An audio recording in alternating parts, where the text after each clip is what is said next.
Hey guys, welcome back to the Has Project. I'm John Ordalaza, and I'm here to talk about the new Disney Pixar film, Soul. It hit Disney Plus on Christmas Day, as well as Wonder Woman did for HBO Max, but Christmas was already busy, hectic, in a lot of good and bad ways. So, nonetheless, we're here, we're reviewing the movie. Let's talk about it. So Disney Pixar's new animated film is titled Soul, and it stars Jamie Foxx and Tina Fey in the lead voice acting roles. This movie was very intriguing, when the trailers hit and I saw that it was going to be something similar to Inside Out, kind of like a prequel almost. Not a sequel, it feels like a prequel once you get into it, It's kind of like Inside Out, deep inside. This film follows a character named Joe Gardner, and Joe Gardner is filled with a passion for music and playing music. He wants to perform. He wants to become a musician, like a big name musician. They don't really go into the logistics of him wanting to become famous, but at least he has a passion and he wants to make a career out of it. However, this movie kind of goes out of its way to illustrate that your passion and your desire, your wants, aren't necessarily tied to your purpose.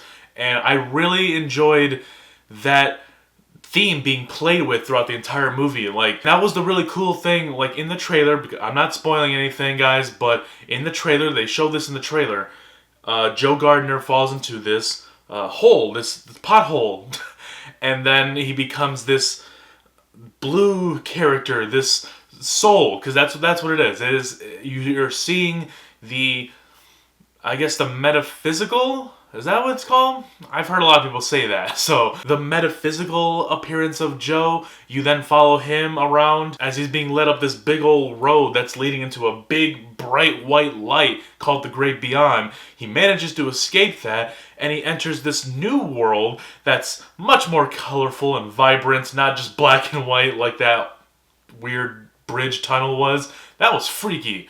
However, he goes here and he meets 22, which is voiced by Tina Fey, and right out of the gate, their chemistry between one another, their back and forth was very cute, very funny, very charming, like Disney and Pixar know how to do. That's the best thing about these types of movies, that yes, that some of the dialogue can be written for kids, and some of the scenes and things that happen are played for laughs. Very, like, for a lot of other films, like Monsters, Inc., for example, can easily just be a throwaway kids film.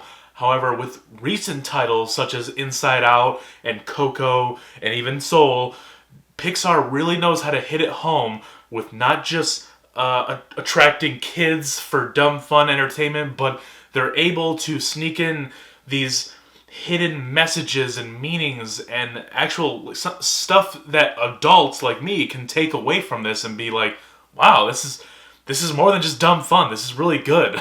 Step aside, Minions. I've never seen Minions, so who knows? Maybe there's some really deep shit going on in there. One of the greatest things about this movie that really kicked off in Toy Story 4 last year was the scenery. Just everything about this animation is almost not animation. It's like they went outside, shot a bunch of different shots of the pavement with rain coming down on it, and then they added in Woody for Toy Story, and then it's like the same thing here. It's like they filmed the streets of New York, and then they just added Joe there. Like, it's surreal. It's so crazy how realistic and in detail this whole city is when you see him walking the streets, when you see him visiting his barbershop. You got all the scissors and the clippers looking so real as hell. Like, it's insane. Like, the animation is just getting really freaking good. Although they still maintain to keep the characters looking the cartoonish animated way that they always do. I mean, I have no problem with that. I think Disney and Pixar's 3D animation is second to none. DreamWorks is alright, but Pixar is where it's at. I wouldn't say this is my favorite Pixar film. I would say it's right there with Inside Out. Maybe it's because I've seen Inside Out a couple more times. I've literally only seen Soul once, but I think Soul will stand the test of time. It does have a really gripping message that can be very emotional to some people. It kind of was for me. It was for my brother.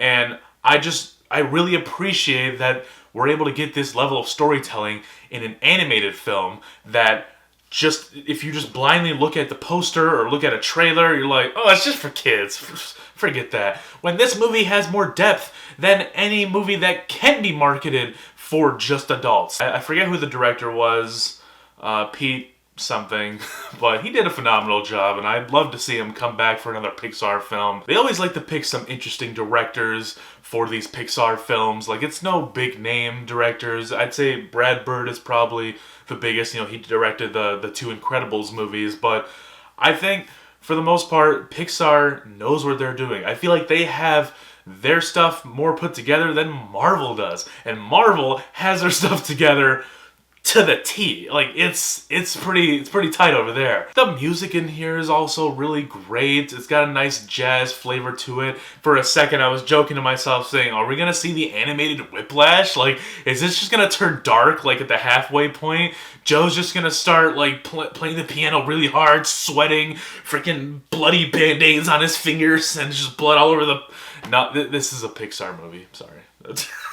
I apologize if this part sounds a slight bit spoilery, but I just had to get my thoughts out a little bit on this concept that I had brewing in my mind after a certain scene. At first, it was hard for me to grasp the concept of you're creating souls and you're creating who these souls will become.